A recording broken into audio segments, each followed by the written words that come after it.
We just found out on December 9th that India and China just clashed their militaries again. And of course the clash happened over a disputed territory of the northeast in Tawang, right here. And if you want to see videos on the clashes, it's in my Telegram channel in the bio. This incident didn't happen since the deadly encounter back in June of 2020. Just know that the area right here northeast of Bhutan is a very highly sensitive area. After clashing, the two sides immediately disengaged, and the two commanders had to come to the center again to discuss the situation.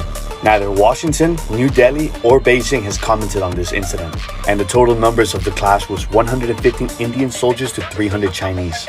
What's interesting about the timing is that the incident just happened the day after China criticized the joint military exercises involving the US military and India. China called the recent operation a violation of the two border agreements.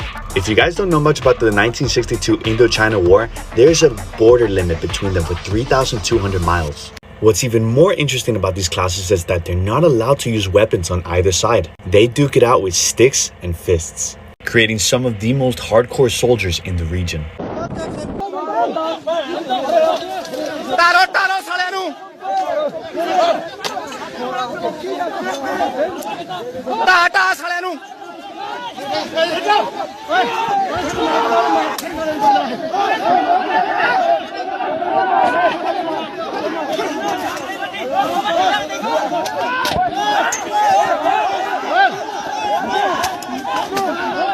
China and India just had a border clash. Reportedly, over 200 Chinese troops arrived, with it being reported that 50 Indian troops on guard stopped their advances, resulting in hand-to-hand combat. And within 30 minutes, the Indian military outnumbered the Chinese soldiers, who were forced to retreat. But notably, this is their first clash since 2020. India says its forces have clashed with Chinese troops in a disputed area along the Himalayas for the first time in nearly 2 years.